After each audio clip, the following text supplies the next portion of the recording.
great to be with you. It is great to have you here at a time of such tremendous challenges. You know, I've been in the Senate now 9 weeks, and I have been so warmly welcomed in these 9 weeks. Not much of anything is happening in town. It's been real quiet. You know, my focus in the Senate is one thing, and it's one thing very simple: economic growth. The number one, the number two, and the number three priority in our office is focusing on economic growth.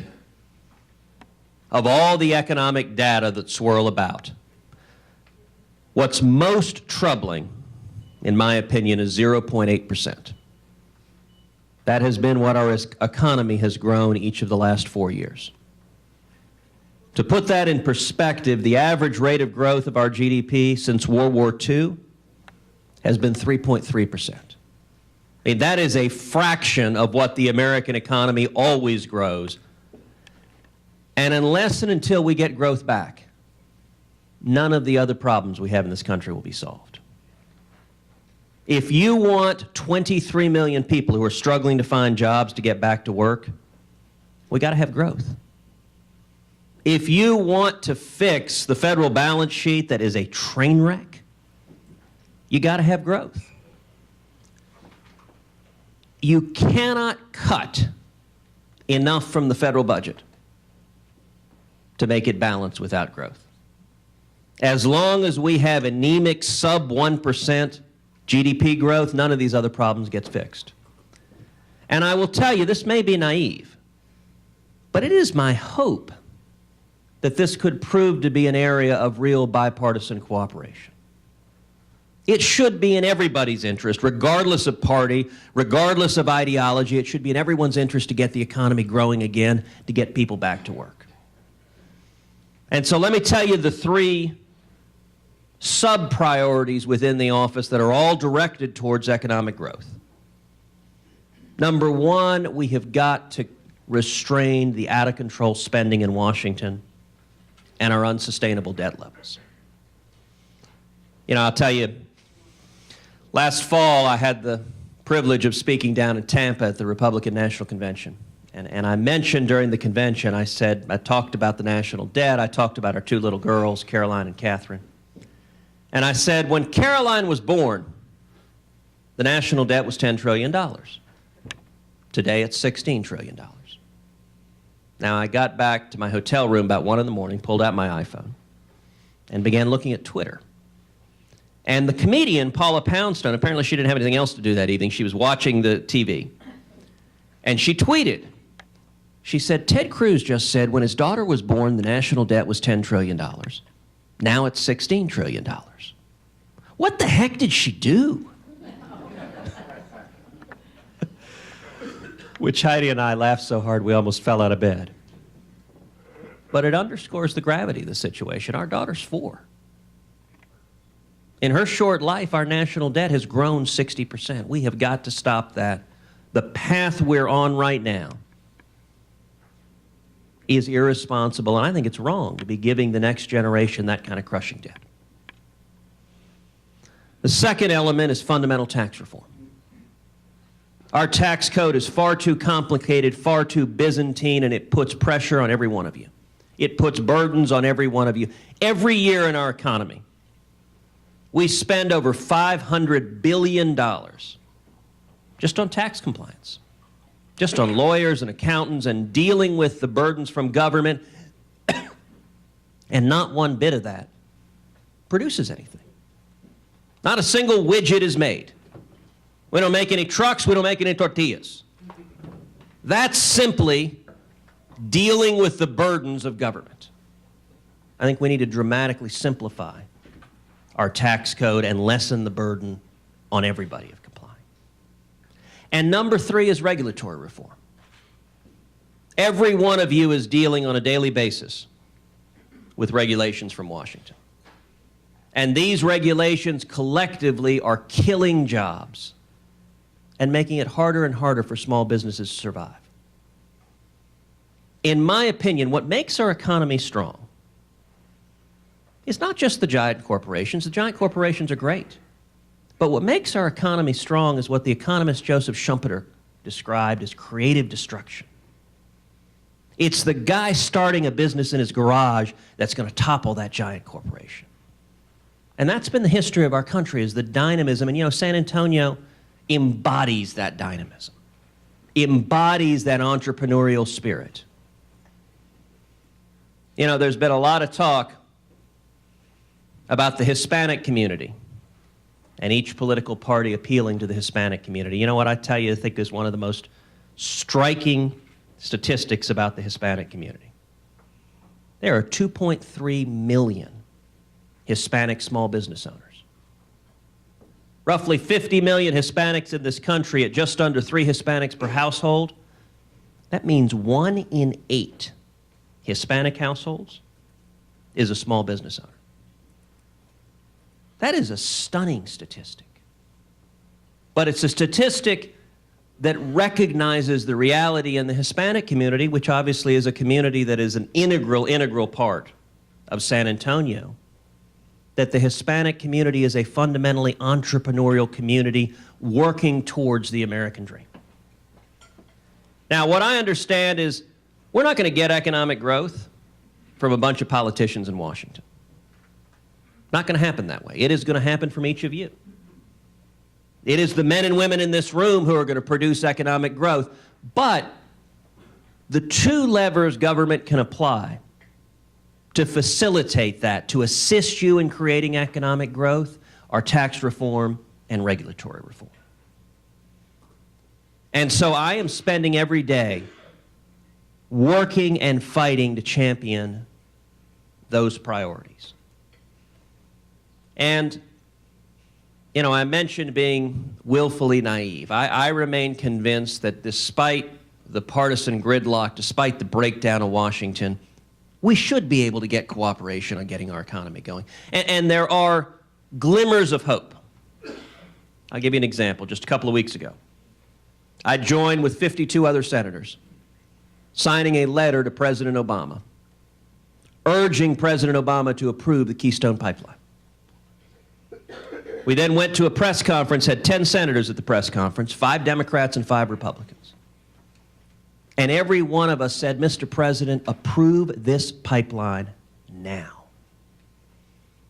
And I'll tell you what I said at that event. I said, listen, there are hard decisions in public policy. There are easy decisions in public policy. This is a no-brainer. From 4 perspectives, number 1, jobs in the economy. With the stroke of a pen, the president can remove the remaining impediment to creating over 10,000 high-paying jobs. Number 2, national security. By building that pipeline, we will bring substantially more of our oil from Canada, our friend, and we will be substantially less dependent on overseas oil, much of which is produced in nations with interests very, very different than our own. But number 3, from the perspective of revenue. I pointed out the president always says he wants more revenue. I said, on this, I agree. I want more revenue too. I just want it through economic growth, not higher taxes. And if this pipeline is approved, it will generate substantial economic growth, which will generate substantial additional revenue for the federal government, for the states. And at the federal level, that can all be used to pay down our debt. And then number 4, from the environmental perspective.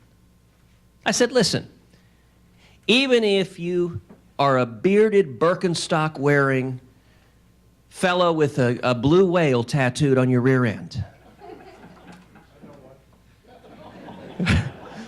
A couple of you look like you know exactly what I'm talking about. Even if that is the only issue you care about, even if you don't care about jobs in the economy or national security or revenue, even if the only thing you care about is the environment, building this pipeline is a no-brainer. Why? Number 1, because if the pipeline is not built, we know that more and more of our oil will come on overseas tankers. And as long as tankers are on the oceans, there will be spills. If you want to protect the environment, bringing in oil in a pipeline is far safer than relying on overseas tankers. And number 2, if the pipeline is not built north-south, it's not like the Canadians are going to say, never mind, We're not going to develop those resources. They're going to build it, and they're going to build it east-west. And instead of coming to Louisiana and Texas to be refined, it's going to be sent to China, where it'll be refined in much, much dirtier processes that will hurt the environment more. So if the only thing you cared about is the environment, you should say, let's process in a clean refinery rather than sending it to China. Now, we all sent that letter a couple of weeks ago. To date, it hasn't been acted on. But I remain hopeful that it's in everybody's interest, regardless of partisan battles, to get our economy going, and I'll tell you that's my focus every day. Thank you.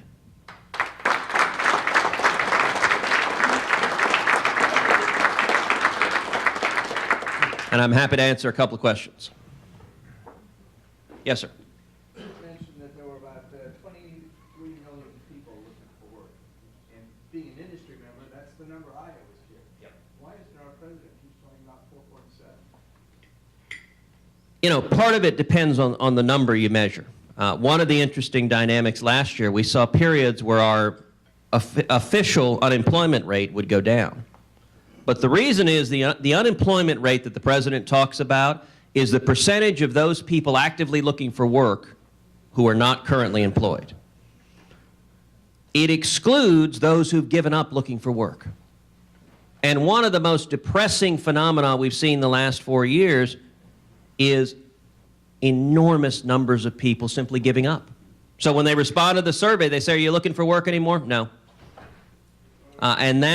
So you get 23 million when you include both those who are actively looking and those who have given up altogether. And that number the president doesn't like to talk about. I'll point out something else on that, which is the unemployment rate is not uniform. In the Anglo population, the unemployment rate is 6%. In the Hispanic population, the unemployment rate is 10%. The African American population, the unemployment rate is 14%. Those who have been hurt most by the policies of the last 4 years have been those struggling to climb the economic ladder. Have been communities. Look, when you pound small businesses, when you make it harder and harder for small businesses to survive, much less to thrive, the people who bear the brunt of that are those people who are struggling the most. Just a few weeks ago, I had the surreal experience of sitting on the floor of the House of Representatives and watching the State of the Union address, which I got to tell you was an incredible privilege. Now, I found it also very disappointing because I think the president had an opportunity to reach across the aisle, to say, let's work together in a bipartisan way to get our economy going and get people working again. And instead of that, he gave an unabashedly partisan liberal speech. And the policies he's talked about, enacting cap and trade, which would drive up costs on every family that turns on a light switch, every family that starts a car. Expanding Obamacare, which is already putting enormous pressures on small businesses, is causing businesses to drop coverage, and is causing, especially for young people, insurance premiums to go up and up and up and up. And then raising the minimum wage to $9. Now, the biggest reaction I had in listening to all of that was if these policies were enacted, the people who would be hurt the worst are the least well off among us. If those policies were enacted, young people coming out of school looking for their first job would have a much harder time finding that job. Hispanics and African Americans struggling to climb the economic ladder would face a more difficult time. Everyone working towards the American dream. Let's take, for example, the minimum wage. All of you have experience making payrolls. You know, raising the minimum wage sounds great from a politician's dulcet lips. Just, you know, pay everyone more. But the problem is, every time you increase the minimum wage, we know to an incontrovertible fact, youth unemployment will go up, Hispanic unemployment will go up. African American unemployment will go up. I'll give you one specific example. 55 years ago, when my dad was an immigrant from Cuba, he was 18, couldn't speak English. His first job in the United States was working as a dishwasher. Made 50 cents an hour in Austin. Now, the reason he got a job as a dishwasher is he couldn't speak English. And you don't have to talk to anybody to wash dishes. You can just sit there and keep washing the dishes. If the minimum wage had been raised to $2 instead of 50 cents, my dad never could have gotten that job. They wouldn't have hired some kid who doesn't speak English. They would have bought themselves a dishwasher. And if he hadn't worked at 50 cents an hour, he wouldn't have been able to pay his way through the University of Texas. He wouldn't have been able to go on to start a small business. He would have been hit precisely when he was most vulnerable, which is when he was starting to climb the economic ladder. And so I think these policies, look, when you look at unemployment, it's not hitting in a uniform way. It is hurting the most vulnerable among us. And I think that's precisely why we need to get the economy growing again so that we can have the economic mobility that has made the United States such a beacon of hope and freedom. Yes, sir. Senator, by all accounts, the nation's infrastructure is in bad shape, from the American Society of Civil Engineers to soccer moms on I-35. What do you see as the role of the federal government in rebuilding and expanding our nation's infrastructure? It's a great question. My view is that the Constitution gives the federal government certain limited enumerated powers, and those that are there, it needs to do well. There is no doubt that maintaining and improving our infrastructure, our transportation, is an integral federal responsibility.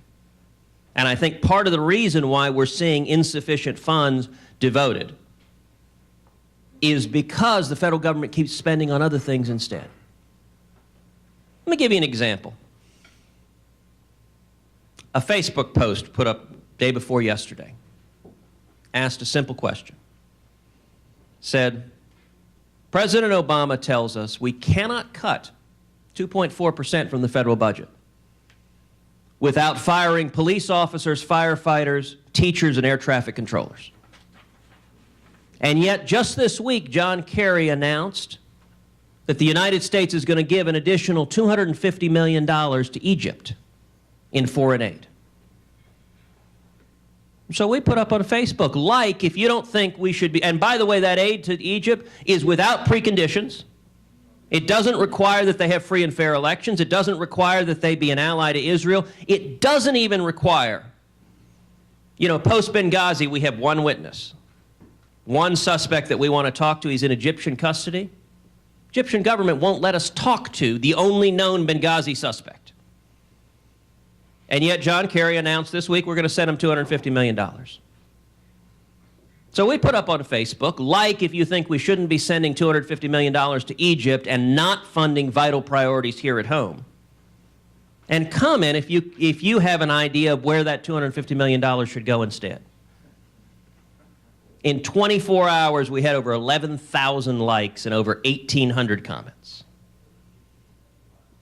That's an example of, if you're doing all sorts of things that we have no business doing, you're robbing Peter to pay Paul. And we need to be focusing federal funds on federal responsibilities and not elsewhere.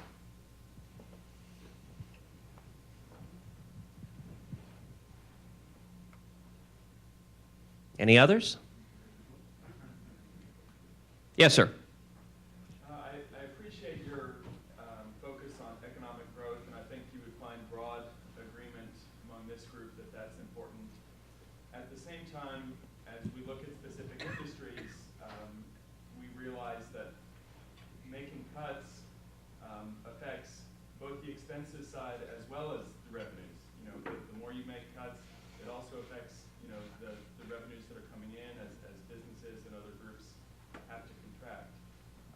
In hearing the legislative priorities of a lot of folks in this group, I didn't hear a lot about onerous regulation. I heard a lot about, man, what are we going to do about this sequester? And I get the sense that even though you correctly point out that we can't cut enough to fix the budget, there's there's certainly a group out there that intends to try anyway. So for a group of business people that are not particularly political but want to continue job growth, want to make sure that there's appropriate investment in everything from our military bases in South Texas to bridges. I mean, what should our message be this week to folks on Capitol Hill? It's a great question. You know, I can tell you on the sequester, there's sort of two things. Number one, for a $3.5 trillion budget, the sequester is trying to cut 2.4% from that.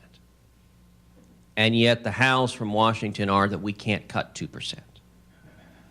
I have to tell you, as I travel Texas, the typical reaction to that is just laughter. I'm pretty confident any one of you in your businesses, if you were trying to cut 2%,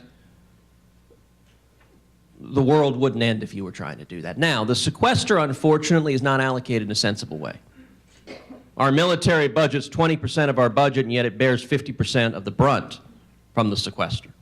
And that's because of the president. That's what he wanted, was to put that burden disproportionately on the military.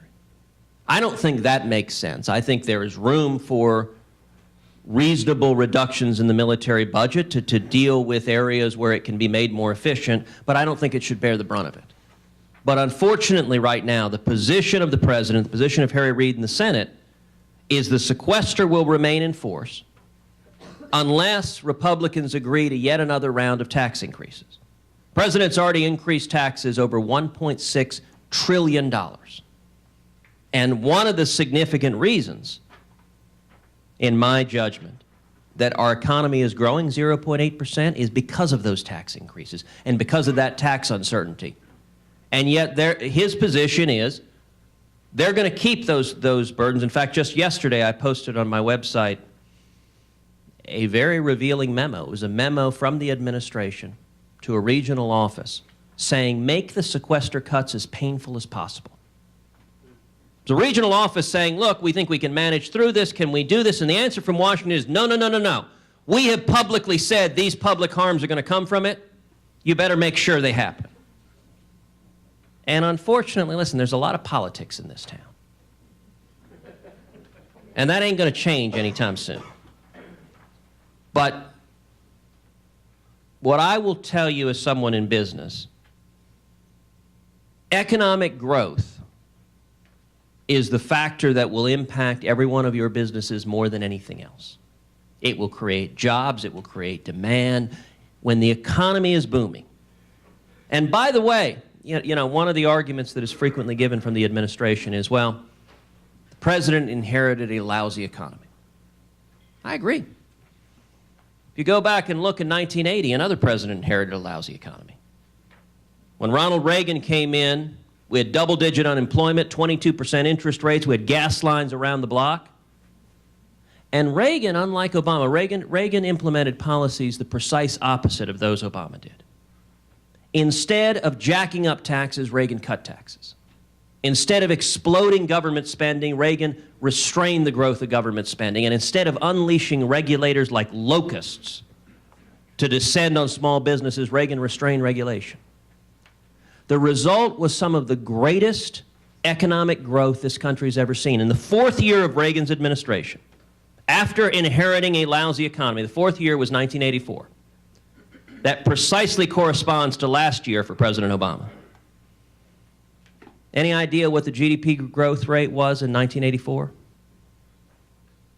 7.2%. 7% growth rate. Every one of your businesses is booming, you're expanding, you're opening new facilities. You know, if we just got back to historic levels, 3, 4, 5%, a decade of economic growth at 4% would produce over 10 million new jobs. A decade of 4% growth would produce over $3 trillion in new tax revenue. The president often says he wants more and more revenue. That's more than every tax increase the president's proposed. Growth would produce more revenue than that. And most importantly, a decade of 4% growth would lift over 3 million people out of poverty and into the middle class. When the economy is growing, that is when the economic dream is most alive. When people are, there is a reason our country, more than any country on earth, has seen millions of people come from all over the world. Because there's been no country in the history of our globe that has allowed so many people to start with nothing and achieve anything. And without growth, that mobility is threatened in a fundamental way.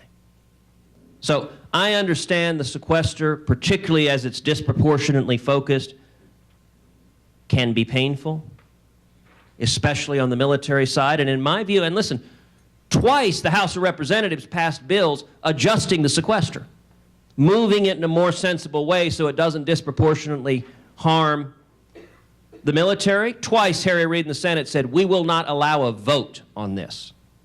It just dies in the Senate.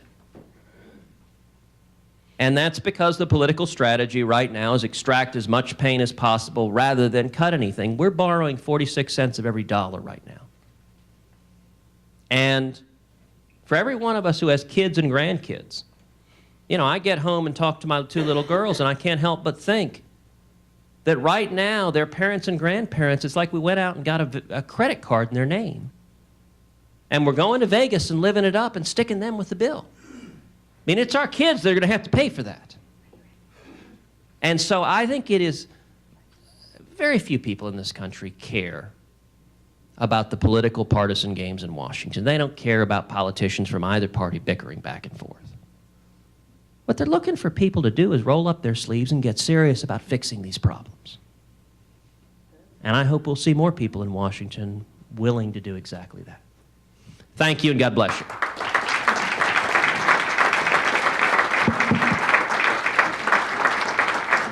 Before you go, Senator, hang on just a second. We actually do have a small token of our appreciation. Thank you so much.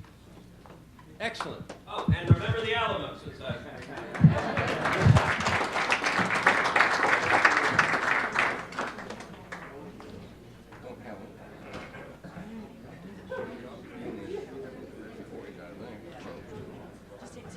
So just really quickly, we have confirmation on all of our Hill meetings. Ted Cruz's office is going to be open. The staffers are there.